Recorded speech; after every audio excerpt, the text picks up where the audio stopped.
Shalom jemaat yang dikasihi Tuhan, selamat berjumpa di dalam ibadah online dari GMI Pos Pelayanan Cibubur.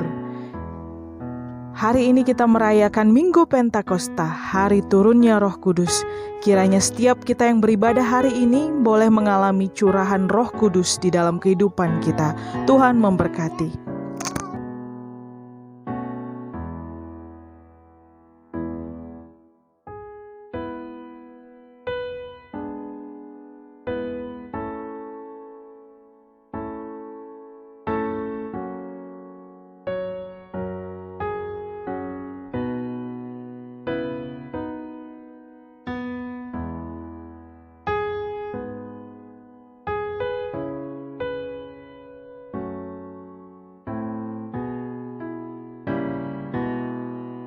Selamat Hari Pentakosta. Terpujilah Allah yang mencurahkan rohnya kepada semua orang baik, anak-anak, teruna-teruna maupun orang-orang dewasa. Tidak ada seorang pun yang terlewat dari peristiwa pencurahan Roh Kudus ini. Tidak ada yang tinggi atau rendah, sempurna atau tidak sempurna, kaya atau miskin, juara kelas atau tidak, pintar bernyanyi atau tidak. Semuanya menerima pencurahan Roh Kudus. Allah tidak membeda-bedakan. Allah mau kita semua menyaksikan dan mempersaksikan kebesaran Tuhan, menyatakan mukjizat bagi sesama, menyuarakan isi hati, dan meneguhkan hati yang bimbang. Marilah terima Roh Kudus yang dicurahkan atas kita sekalian. Dengarkanlah panggilan beribadah. Jadikanlah hatiku tahir ya Allah, perbaharuilah batinku dengan roh yang teguh. Mazmur 51 ayat 10. Marilah kita mempersiapkan hati dan pikiran kita untuk beribadah.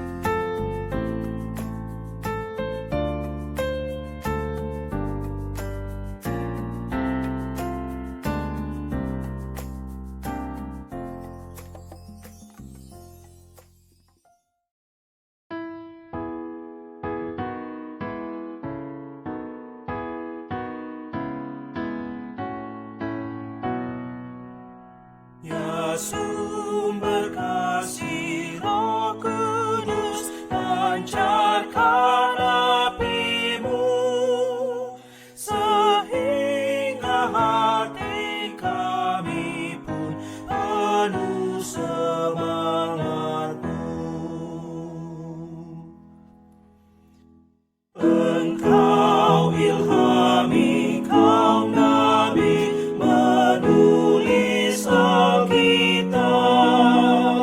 Oh, tolong kami mengerti maknanya yang tepat.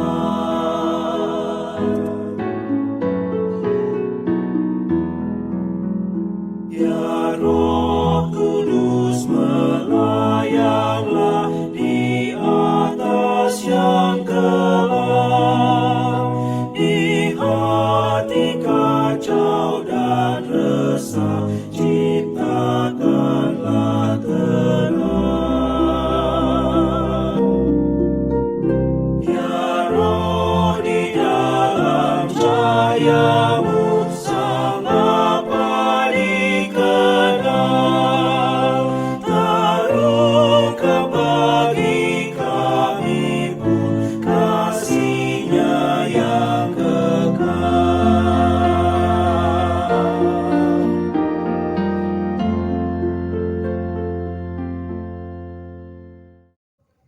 Mari berdoa. Bapa kami yang di surga, terima kasih ya Tuhan untuk kesempatan bagi kami beribadah pada hari ini. Biarlah kami boleh merasakan kehadiran Tuhan yang selalu ada dan boleh kami rasakan lewat lawatan Roh Kudus. Terima kasih Bapa di surga, di dalam Kristus Yesus kami berdoa. Amin. Kita membaca Mazmur secara responsoria dari Mazmur 104 ayat 24 sampai 34. Betapa banyak perbuatan-Mu ya Tuhan.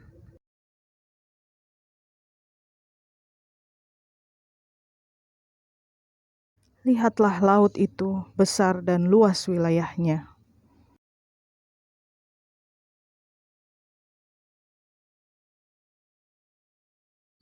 Di situ kapal-kapal berlayar,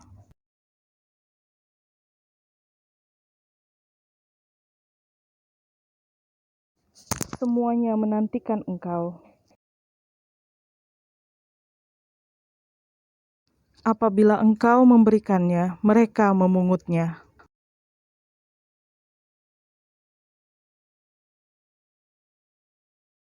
Apabila Engkau menyembunyikan wajah-Mu, mereka terkejut.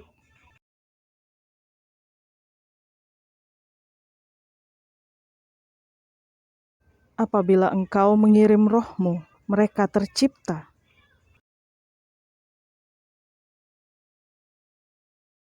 Biarlah kemuliaan Tuhan tetap untuk selama-lamanya.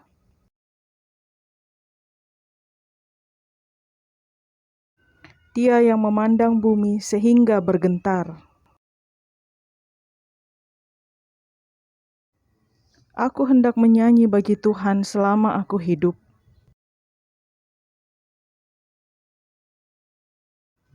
Biarlah renunganku manis kedengaran kepadanya.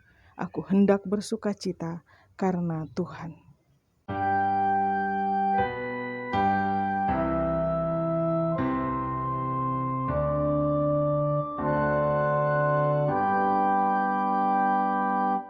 Mulia bagi Bapa, bagi Anak serta Roh Kudus, dari permulaannya, sekarang dan akan jadi selama-lamanya. Amin.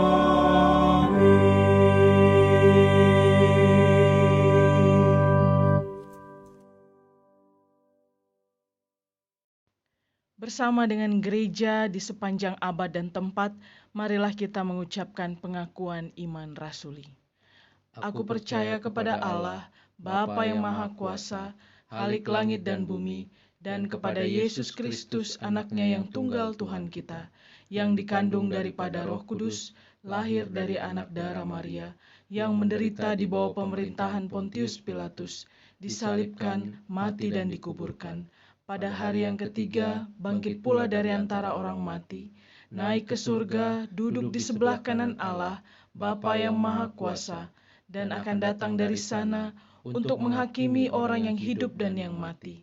Aku percaya kepada Roh Kudus, gereja yang kudus dan am, persekutuan orang-orang kudus, pengampunan dosa, kebangkitan daging, dan hidup yang kekal. Amin.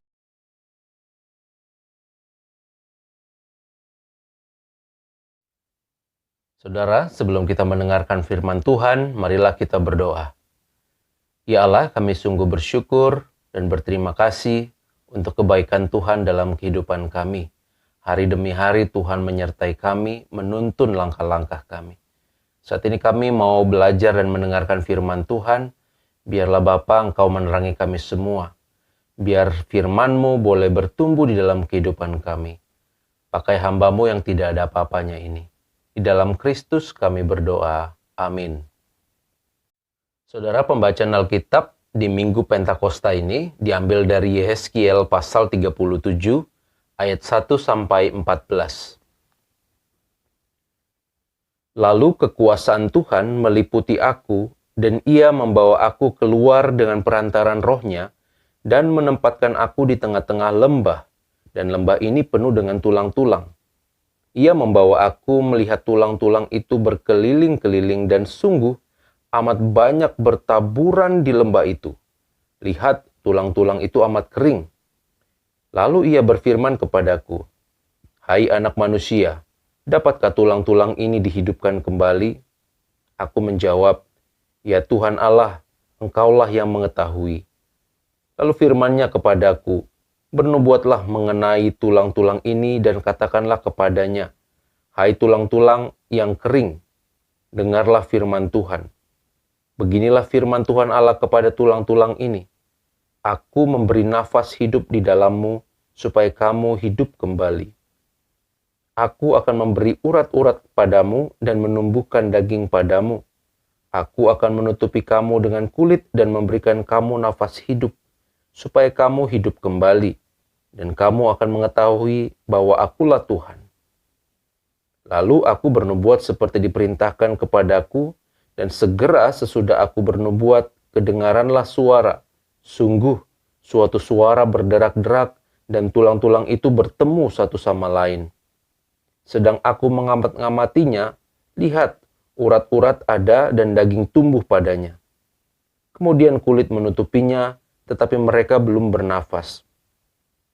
Maka firman-Nya kepadaku, bernubuatlah kepada nafas itu, bernubuatlah, hai anak manusia, dan katakanlah kepada nafas hidup itu, beginilah firman Tuhan Allah, hai nafas hidup, datanglah dari keempat penjuru angin, dan berhembuslah ke dalam orang-orang yang terbunuh ini, supaya mereka hidup kembali. Lalu aku bernubuat seperti diperintahkannya kepadaku, dan nafas hidup itu masuk di dalam mereka, sehingga mereka hidup kembali.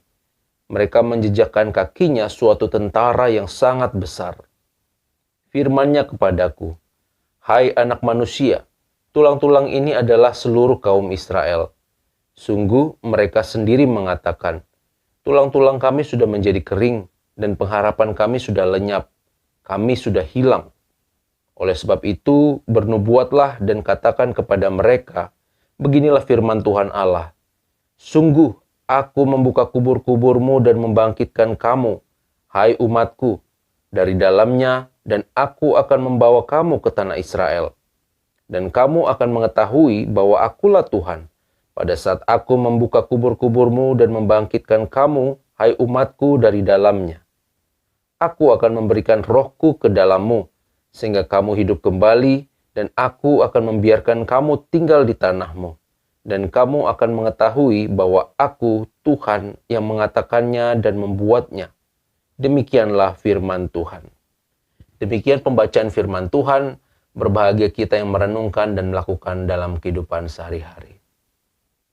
Jemaat Tuhan dan saudara-saudara yang mengikuti ibadah Minggu Pentakosta ini, dimanapun kita berada, semoga keadaan kita semua dalam keadaan baik dan tetap semangat di dalam Tuhan. Saya ingin menyapa kita semua dengan shalom. Kiranya kasih karunia Tuhan menyertai kita semua. Saudara, mungkin kita sudah sering mendengar ungkapan atau pernyataan yang mengatakan bahwa peraturan dibuat untuk dilanggar. Pernyataan ini sering digunakan untuk menyindir pihak-pihak tertentu yang dianggap telah melanggar kesepakatan dan merugikan kepentingan banyak orang. Kita bisa menyaksikan hal ini di berbagai tempat, keluarga, lembaga, institusi, atau yang lebih besar lagi, negara, meskipun di dalamnya terdapat perangkat-perangkat hukum, sistem, atau regulasi, peraturan, perundang-undangan, dan sebagainya. Namun ada saja pihak-pihak tertentu yang melanggar peraturan, yang melakukan hal-hal yang bertentangan, atau yang tidak melakukan apa yang harus dilakukan. Sudah tahu jangan mencuri, jangan korupsi, malah korupsi. Sudah dibilangin jangan berbohong, berbohong juga. Dari dulu diingatkan supaya rajin belajar, malah sebaliknya. Sudah dibilang jangan selingkuh, selingkuh juga, saudara. Sudah tahu harus mengatur pola makan dan gaya hidup, malah hidup seenaknya. Saudara, sudah tentu pihak-pihak yang melanggar peraturan, melanggar kesepakatan, orang-orang yang tidak melakukan kewajiban tersebut, lambat laun akan menuai hasil dari apa yang mereka pernah tabur. Kesalahan yang pernah dibuat, itu akan memberi dampak terhadap masa depan mereka. Saudara, hal ini mirip dengan apa yang dialami oleh bangsa Israel. Dalam tahun-tahun menjelang Yeskiel dipanggil menjadi nabi, kerajaan Yehuda terperangkap dalam persaingan kekuasaan antara Mesir dan Babel. Babel akhirnya berhasil menduduki Yehuda dan mengambil alih Yerusalem pada tahun 597 sebelum Masehi. Beberapa pemimpin Yehuda ditawan dan dibuang ke Babel. Yerusalem dan Bait Suci dihancurkan dan banyak penduduk Israel juga yang dibawa ke dalam pembuangan. Saudara, mengapa Tuhan Allah Israel seolah membiarkan malapetaka besar itu terjadi? Penglihatan yang diterima Nabi Yeskiel dan nubuatnya menjelaskan semua itu. Yeskiel menyampaikan nubuat malapetaka dan memperingatkan orang Yehuda dan Yerusalem tentang dosa-dosa terhadap Allah. Mereka telah beribadat kepada ilah-ilah lain. Pada masa-masa sulit, mereka lebih suka mengandalkan raja-raja asing daripada mengharapkan pertolongan Tuhan. Hidup mereka sudah tidak sesuai lagi dengan hukum Taurat, saudara. Dosa dan kebebalan hati mereka telah menajiskan seluruh negeri dan bait suci. Inilah yang menyebabkan kemuliaan Tuhan meninggalkan bait suci di Yerusalem. Bangsa milik Tuhan ini akhirnya ditaklukkan oleh bangsa Babel dan hidup sebagai tawanan di pembuangan. Saudaraku, apa yang dilihat oleh Yehezkiel dalam penglihatannya memang mengerikan sekali. Yehezkiel melihat lembah yang penuh dengan tulang-tulang, berserakan, kering, terlepas satu sama lain dan mati. Tuhan menunjukkan kepada Yehezkiel bahwa seperti itulah kondisi Israel ketika berada dalam pembuangan. Mereka seperti kumpulan tulang mati. Ayat 11 dikatakan, tulang-tulang ini adalah seluruh kaum Israel. Mereka sendiri mengatakan tulang-tulang kami sudah menjadi kering dan pengharapan kami sudah lenyap, kami sudah hilang. Saudara, walaupun masih hidup, tetapi orang Israel merasa bahwa mereka sudah mati. Tidak ada lagi harapan, tidak ada lagi masa depan, tidak ada lagi pegangan, tak ada yang dapat diandalkan, tidak ada yang dapat dibanggakan. Saudara, ternyata tidak perlu harus kehilangan nafas dulu untuk bisa merasakan kematian. Cukup hilangkan satu kata saja dalam kehidupan kita, yaitu pengharapan. Maka pada saat itu kita akan menjadi seperti orang mati. Walaupun fisik kita masih hidup, kita masih bernafas. Saudara, dalam sebuah kisah diceritakan bahwa sudah hampir setahun Anto, sebut saja namanya, menganggur, saudara. Meski rajin mengirimkan lamaran ke berbagai perusahaan, tetapi belum ada satupun perusahaan yang menerimanya. Anto kehilangan harapan. Mengetahui keadaan anaknya itu, si ayah Anto mengajaknya ke kuburan, saudara. Sambil menunjuk batu nisan, si ayah berkata, "Disinilah tempat orang-orang yang tidak lagi memiliki pengharapan." Saudara, dalam kehidupan kita sehari-hari, ada banyak sekali kesempatan di mana kita tergoda untuk mati. Gara-gara situasi dan tantangan tertentu, kita tergoda untuk mematikan pengharapan kita. Saat kehidupan berjalan tidak seperti yang kita bayangkan, melamar kerja tapi belum juga dapat kerja, penghasilan tidak mencukupi, terpuruk, di PHK, putus hubungan, dan yang lain-lainnya. Saudara, seorang dapat mati selagi dia hidup, ketika tidak ada lagi pengharapan. Terlebih di masa sekarang ini, selain kita diintimidasi dan diancam oleh virus COVID-19, kita juga terkena dampak buruk yang ditimbulkan oleh pandemi ini. Akan tetapi saudara, dalam bacaan kita, Yehezkiel juga menyampaikan nubuat yang membangkitkan harapan akan masa depan Israel yang lebih baik. Dalam ayat 12 dikatakan, "Sungguh, aku membuka kubur-kubur dan membangkitkan kamu. Aku akan membawa kamu ke tanah Israel." Ayat 14, "Aku akan memberikan rohku ke dalammu, sehingga kamu hidup kembali. Dan kamu akan mengetahui bahwa aku Tuhan yang mengatakannya dan membuatnya."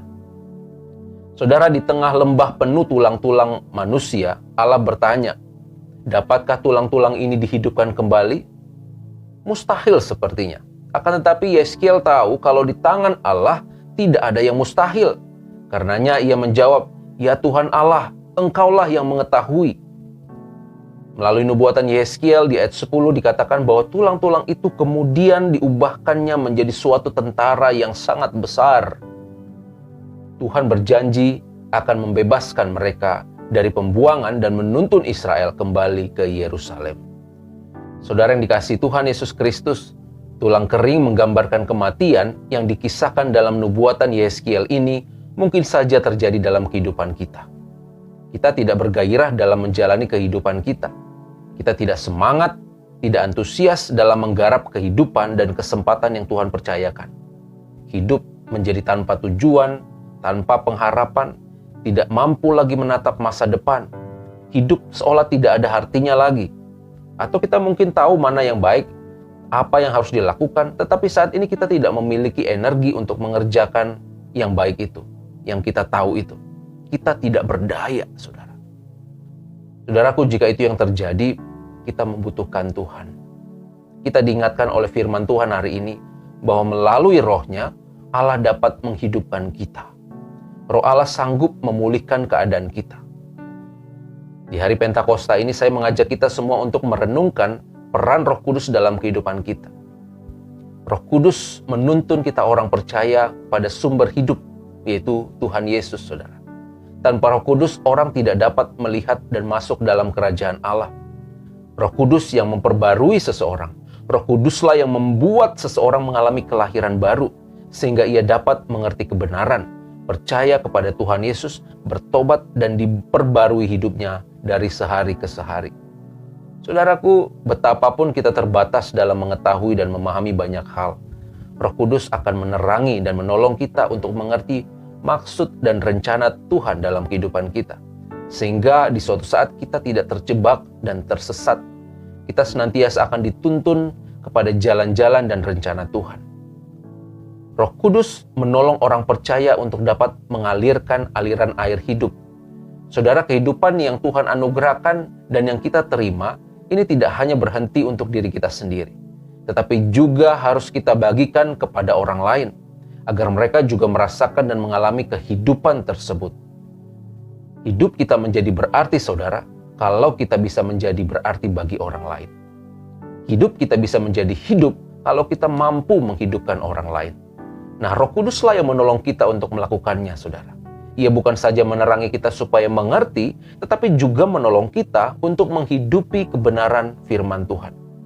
Roh Kudus yang membuat kita orang percaya dapat menghasilkan buah-buah roh dalam kehidupan kita. Melalui buah-buah kasih, sukacita, damai sejahtera, kesabaran, kemurahan, kebaikan, kesetiaan, kelemah lembutan, penguasaan diri. Roh Kuduslah yang juga memperlengkapi kita dengan rupa-rupa karunia, sehingga orang-orang percaya dapat melayani menurut karunia yang diberikan kepada masing-masing. Saudara, mari buka hati pikiran kita. Biarkan Roh Kudus masuk, memperbarui, dan memimpin kehidupan kita. Roh Kudus senantiasa akan menuntun kita kepada kehidupan dan pengharapan sejati. Betapapun sulitnya kondisi kita, betapapun menderitanya kita saat ini, betapapun kita gagal berkali-kali, atau mungkin saat ini kita mengalami kejenuhan yang luar biasa, saudara. Meskipun orang-orang di sekitar kita menjengkal, meremehkan, dan menjegal kita, betapapun kita mengalami perlakuan tidak adil, apapun kondisi yang kita alami saat ini, kita dipanggil untuk mendekat dan membuka hati kita. Allah melalui Roh-Nya dapat membangkitkan dan menghidupkan kita. Dia senantiasa rindu memelihara kehidupan kita. Saudara, sebagai penutup, saya ingin mengajak kita semua untuk menyaksikan video berikut ini.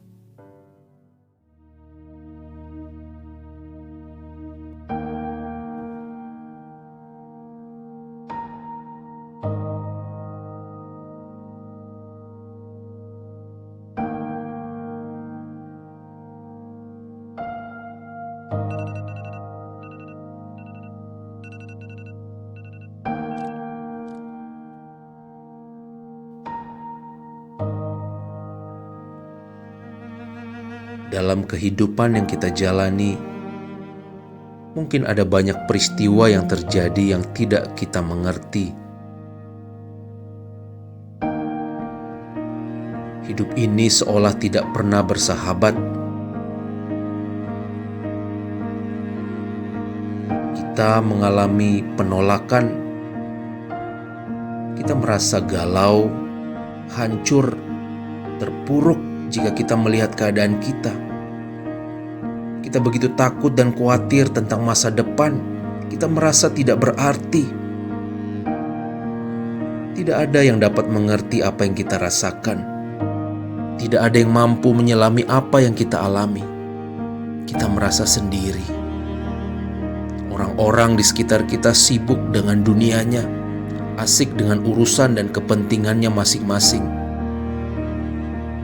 Saudara, meskipun saat ini kita merasa bahwa dunia tidak mampu menjawab kegalauan dan kekosongan yang kita alami, meskipun saat ini kita ditinggalkan orang-orang yang kita harapkan, walaupun hidup kita serba tidak pasti, pekerjaan, keuangan, hubungan mengarah kepada kehancuran dan sebagainya.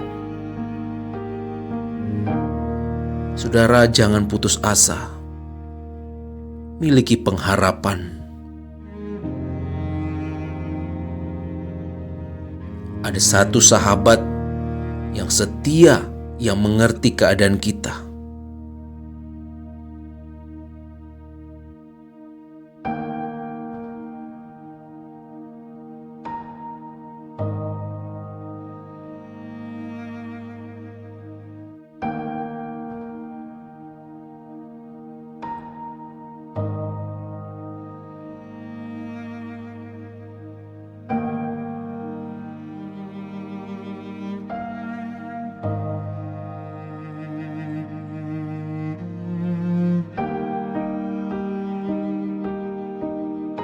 Dialah Roh Kudus. Bersama Dia, kita akan melihat kehidupan baru. Dalam Dia selalu ada pengharapan. Datanglah kepadanya. Jangan berjalan sendiri. Masih ada harapan. Ada pertolongan.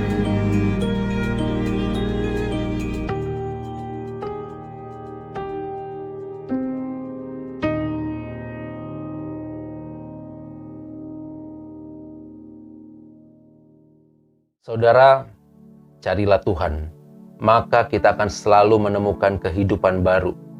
Ada pengharapan yang selalu tersedia bagi siapa saja yang percaya kepadanya.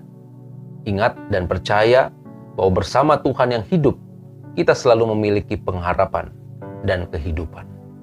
Amin.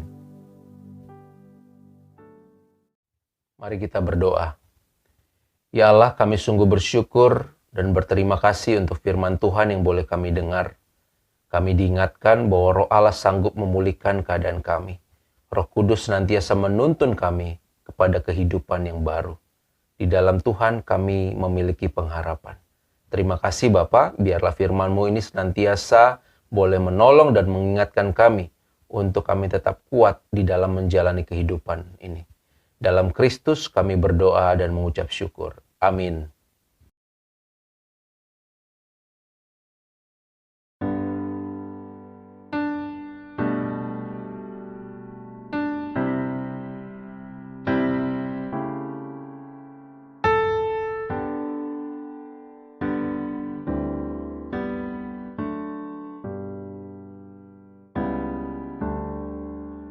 Aku datang dan ku bersujud di hadapan-Mu. Ku rasakan indah hadirat-Mu. Telah ku buka mata hatiku dan seluruh jiwaku untuk ku nikmati firman-Mu. Firman-Mu yang kuasa untuk mengubah sikap hati. Firman-Mu yang tegakkan di saat ku terjatuh. Penuhkanlah bejanaku dengan air sungai-Mu. Ku haus akan firman-Mu.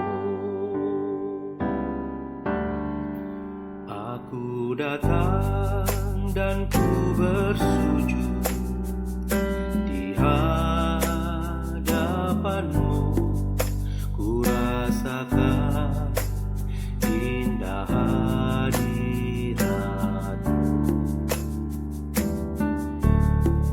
Telah ku buka mata hatiku dan seluruh jiwaku untuk ku nikmati firman-Mu. Firman-Mu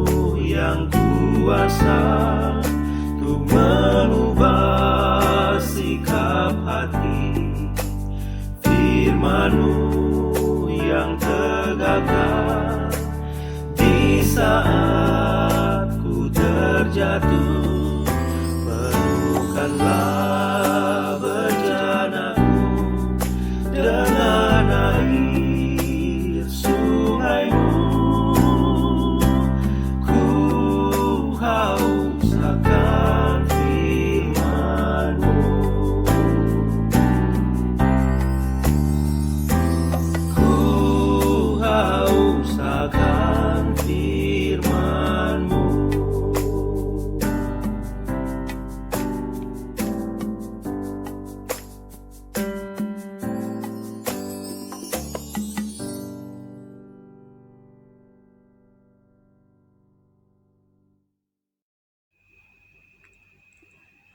Saudara-saudara yang terkasih, mari kita berdoa. Ya Bapa kami yang Maha Pengasih dan Penyayang, kami bersyukur masih dapat beribadah bersama pada hari ini, walau secara online. Kami rindu memuji dan menyembah-Mu, berdoa dan bersyukur atas kasih karunia-Mu bagi kami. Bapa kami yang di surga, hari ini kami memperingati hari Pentakosta, hari pencurahan Roh Kudus. Kami buka hati kami, biarlah kuasa Roh Kudus tetap mengalir dalam hati kami. Jamah kami, lawat kami, urapi kami dengan Roh Kudus, agar kami tetap merasakan Roh Kudus selalu ada dalam diri kami. Agar Roh Kudus dapat memulihkan, menuntun, menghibur, mengingatkan kami, dan kami menerima kuasa untuk membawa jiwa mengenal Yesus sebagai Juru Selamat. Terima kasih Tuhan, firman yang telah kami terima hari ini. Biarlah firman-Mu dapat menjadi tuntunan yang dapat mengubah hidup kami, agar kami hidup berkenan di hadapan-Mu. Kiranya firman-Mu menerangi jalan kami. Berkati hamba-Mu dan keluarganya yang telah menabur firman-Mu hari ini. Ya Bapa, kami juga berdoa untuk pertumbuhan gereja Pos Cibubur dapat berkembang di masa mendatang dan menjadi berkat bagi masyarakat sekitarnya. Kami juga berdoa agar masyarakat mau mengikuti peraturan pemerintah untuk melakukan prokes dan melaksanakan vaksin agar tercapai herd immunity. Kami juga berdoa untuk konferensi distrik, konferensi tahunan, dan konferensi agung yang akan datang, agar menghasilkan keputusan dan kebijakan-kebijakan yang bermanfaat bagi warga gereja dan masyarakat sekitar. Ya Bapa, kami berdoa untuk sengketa antara bangsa Israel dan Palestina. Kiranya masing-masing dapat menahan diri dan menciptakan perdamaian dunia. Bapa, kami juga berdoa untuk setiap keluarga, pribadi, dan rumah di mana kami beribadah. Kiranya berdekat Tuhan turun atasnya. Terima kasih Tuhan. Inilah doa kami yang kami naikkan dalam nama Yesus Kristus yang telah mengajar kami berdoa.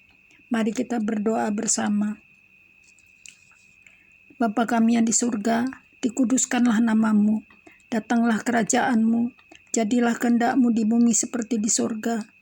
Berikanlah kami pada hari ini makanan kami yang secukupnya, dan ampunilah kami akan kesalahan kami, seperti kami juga mengampuni orang yang bersalah kepada kami.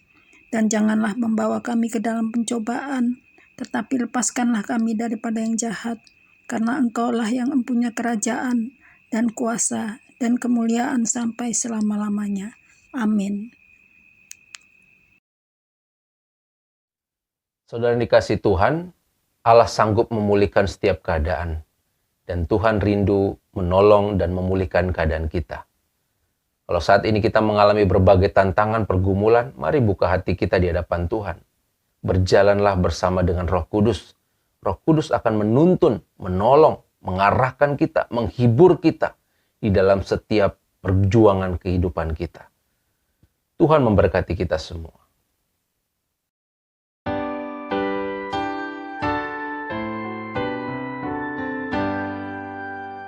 Kepada Allah beri puji, serta kepada Al-Masih, Roh Kudus muliakan, berkuasa dan berkasihan.